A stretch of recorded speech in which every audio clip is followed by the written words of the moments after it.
Hey guys, welcome back. It's been a long time since the last video, and I just wrapped up summer school today actually, and I was just teaching incoming fifth graders this same exact subject with adding and subtracting fractions involving regrouping, and I thought this would be a wonderful time for me to make a new video. And hopefully if you see this video, whether it's in my class or working with whoever you're with, that this is helpful to you. I'm going to email this out to parents and everything, but feel free to watch it as many times as you need to.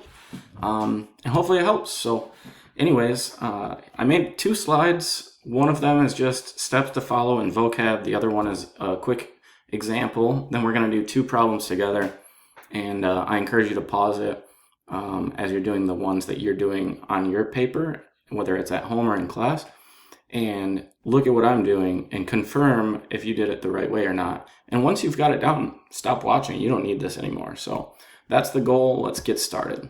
All right, so steps to follow are going to be to find common denominators, which brings me down here because if you don't know the vocabulary, then you're going to be confused this whole lesson. So the denominator, I try to remind myself D for down, D for denominator. If you remember D for down, D is denominator, you should be in good shape. So the denominator represents how many pieces of the whole is grouped into. So if I bought a pizza and it has 12 slices, the denominator would be 12 or twelfths. Okay. The numerator is on top. That's the number that goes on top of a fraction. It represents how much of the whole you have or how much the value represents. A fraction, it represents part of a whole or a split amount. So here's an example: 1/4, 2/5, etc. A mixed number is going to be when you have a whole number and a fraction. So if you have both, maybe you have a whole pizza and your friend gave you 3/4 of theirs, you'll have 1 and 3/4 of pizza. A whole number is just when the numerator represents more than the denominator, it's a whole number. So 10/10 is one whole. 99/99 is one whole. And an improper fraction is when the numerator is greater than the denominator, but you don't write it in wholes. Instead, you just keep it as a fraction. So you could say 3/2. That's more than one whole. So you could turn it into a mixed fraction by saying 1 and 1/2. Okay, here's the example I went and made for us. And so we've got 2 4/5 minus 9/10. So if we recall, the first step we need to do over here is find common denominators. So the denominator, D for down, D bottom, we have fifths and tenths, okay? Does 5 times a number equal 10? It does, 5 times 2. So this one's going to be easy for us. After we multiply and we find common denominators, then we're going to begin with the fraction first if it's a mixed number. You never know if you'll need to regroup, so you always start with the fraction first. Then you add and subtract the numbers. If there's an improper fraction, the very last step is to make it into a mixed number. So let's look here. So we would start by turning 4/5, multiply 5 times 2, and what you do to the denominator, you must do to the numerator. Remember that phrase, I'm going to be saying that a lot this year. And so 5 times 2 equals 10, okay, and what we did to the denominator, we'll do to the numerator, so 4 times 2 as well equals 8. So 8/10 is equivalent to 4/5. Now we have 2 and 8/10 minus 9/10. If you have 9/10 that you're taking away from 8/10, that's more than you have. So we have to regroup from the 2. All right, so 1 whole for tenths would be 10/10. So if I took 1 whole away from the 2, and we now gave that into making an improper fraction, it would be 10/10 plus the 8/10 that we started with, and that makes 18/10, okay? So we have 1 whole left with 18/10, and now I can subtract 9/10 away from that, because 18 minus 9 equals 9. And so that will give me the answer of 1 and 9/10. Notice the 1 whole I didn't need to do anything with because there's not another whole number we're taking away from it. just that fraction. So the answer is 1 9/10. All right, so there's that. I wrote 2 problems that we're going to do now, which is 2 and 5/6 plus 8/12. Real quick, I want to point out, when you have a mixed number, you would, instead of saying 2 5/6, you would say 2 and, kind of like a decimal, 2 and 5/6. All right. I look at the denominators, d down, d denominator, 6 and 12ths, 6ths and 12ths. Multiples of 6, 6, 12, I don't need to go any further because I know that 6 times 2 equals 12.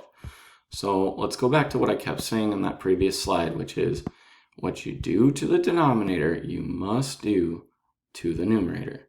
So I'm going to do 5 times 2 because I did 6 times 2 down here.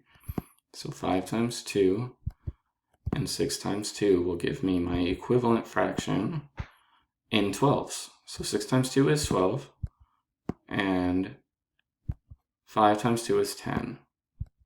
Now you may be asking yourself, okay, but what about the 2 wholes? That drops down with the rest of the equation. So it's the 8/12ths drop down because I already have found common denominators, and the 2 will also drop down.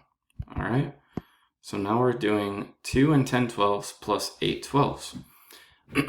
I always tell students start with the fractions first. Okay, so 10 plus 8 is 18. And when you're adding and subtracting fractions, we're going to assume that whatever the value, or I'm sorry, whatever the object or food or thing is that you're breaking apart into groups, we're going to keep them cut into the same amount of pieces here. So this is still out of 12ths. We're not changing. We're not making it 24ths. It still represents the whole, and it's still cut into 12. It's just now we know that when this is combined with this, it's more than a whole, because 12/12 equals 1 whole. We have 18/12. So if I take away 12/12, which I'm not really taking it away, because what I'm doing now is the last step is to turn an improper fraction into a mixed number, which means a whole and a fraction.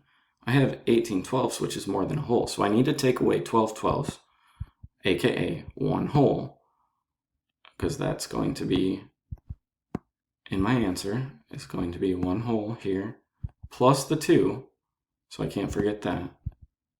So at the end, I'll have to add those 2 together. And 18 minus 12 is going to be 6/12. For students who know how to simplify, you can simplify that to 1/2. So 6/12 and 1 plus 2, I just got to put it all together. All right, so 1 plus 2 makes 3.